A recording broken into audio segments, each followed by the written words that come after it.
Hello, good afternoon, good evening mga ado at mga kamamo. Welcome back to Mama Rose TV. For today's video po, share ko sa inyo ang aking palabok recipe. No at sweaty or anatasid, no problem. Pwede po itong pang snack, dinner or lunch at pang negosyo.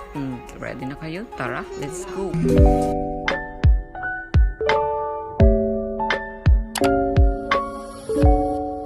So ito po mga sangkap mga idol, nilagang hipon, gravy mix na tinunaw ko sa pinaglagaan ng hipon, ground black pepper, meron ding garlic, onion, pork broth cube, tinapa flakes, minced pork, meron ding magic sarap, flour, meron ding cooking oil, meron ding fish sauce, hard-boiled egg, and yan po yung mamasitas na ginamit ko.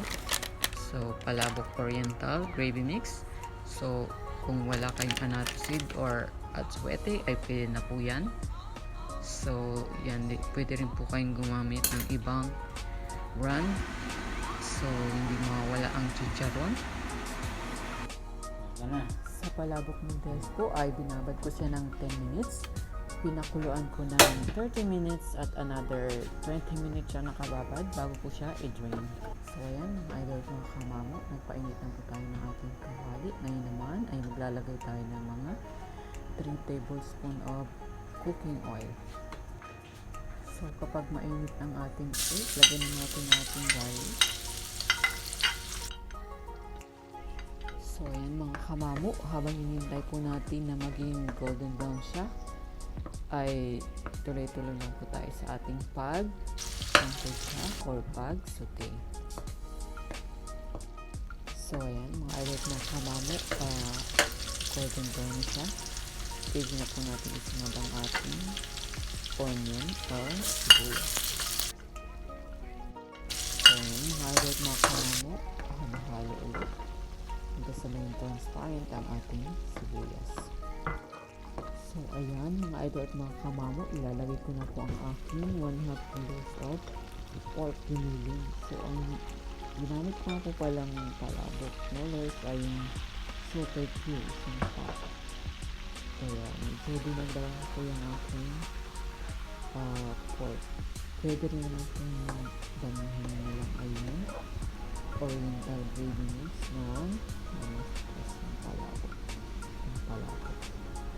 So, halo-halo lang po tayo ng mga idol namin hanggang sa mawala yung pagka-pinkish niya. At saka, sisimmer ko lang po siya ng mga 45 minutes bago ko po ilagay yung mga ingredients. So, may nakalimutan rin po akong mga ingredients na napakita. Nakalimutan ko ipakita yung aking lemon. So, yung dahon ng sibuyas ay talagang wala po akong mahanap. At saka yung annatto seeds, and then yung crushed garlic. Kalimutan ko nakakita, pero mas masarap po kung kompleto. Mag-add na po tayo ng ating magic sarap. Ayan, halo-halo lang po tayo mga idol mga kamamo para manood yung lasa hanggang sa kalugluan ating pork. Tsaka mag-add na rin po tayo ng ating patis. Pwede rin po ang asin. So, ayan mga idol at mga kamamo, continuous stirring lang po tayo para yung mga sangkap ay manuot hanggang sa kaloob-looban ng ating pork giniling. So, nagtutubig pa yung ating pork. That means kailangan pa po siyang iluto ng mga 45 minutes. So, ayan mga idol at mga kamamo, takpan na natin siya at iwan natin siya ng mga 45 minutes.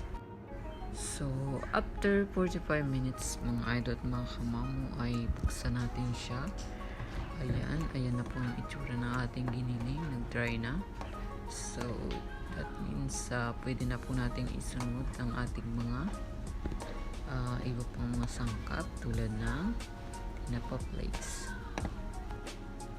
So, ayan mga idol at mga kamamo, isunod na po natin ang ating tinapa flakes. So, may nabili kaming tinapa nung isang araw. So, tinanggalan ko lang siya ng mga tinik. So, ngayon ay halo ko siya sa aking palabok sauce. Ayan, halo-halo lang ng konti para medyo maprito yung ating tinapa flakes. So, ayan mga idol at mga kamamo, I think pwede na po nating ibuhos yung Oriental Gravy Mix powder po siya. Dinisolve ko lang po siya dun sa pinaglagaan ko ng hipon kanina. At sa part na ito ay nalimutan ko na naman pong i-record yung unang buhos ko ng ating gravy sa ating pork giniling. Sorry naman mga idol at mga kamamo, medyo nakakalimot na si Ma'am Rose. So, ayan, halo lang po tayo ng halo mga idol at mga kamamo. Para lalong sumarap, para lalong yummy, ay ilagay na natin ang ating pork broth cubes saka yung natitira pang gravy ng ating mamasitas. Saka add natin ang water kasi medyo dry na siya mga idol at mga kamamo. Saka ilagay na po natin ang ating ground black pepper. Yan, halo ulit mga idol at mga kamamo para lalong mas yummy. So, I think sa part na ito ay malapit-lapit na. Malapit-lapit na nating matikman ang ating bunga na ang ating pinaghirapan. Charot. So, ayun na nga mga idol at mga kamamo, sa bawat pagluluto ay may kanya-kanya po tayong paraan. So, for me, ito pong method ko ay sapat na. So, ayan mga idol at mga kamamo, i-prepare na po natin ang ating palabok noodles sa isang malinis na plato. At lagyan na rin po natin ang ating sauce, yung sauce na ginawa natin kanina. Ayan. So, mas maraming sauce, mas masarap. And then, lalagyan na rin po natin siya ng hard-boiled egg, yung nilagaw ko kanina na egg. So, yan, slice lang po tayo ng egg.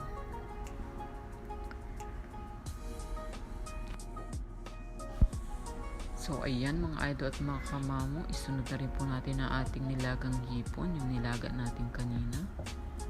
So, depende po sa inyo mga idol at mga kamamo kung gaano po karami ang ilalagay niyo. So, at para mas lalong sumarap mga idol at mga kamamo, ay lagyan po natin ng lemon. So, lagyan natin lemon sa gilid. And then, lagay na po natin ang ating chicharon, pork chicharon. So, ayan mga idol, tara, kain po tayo. Salamat po sa patuloy na panonood mga idol at mga kamamo. Sa mga hindi pa po nakapag-subscribe, please support my channel and hit the notification bell para lagi po kayong updated sa aking mga susunod na videos. Thank you so much and God bless you all. Bye bye.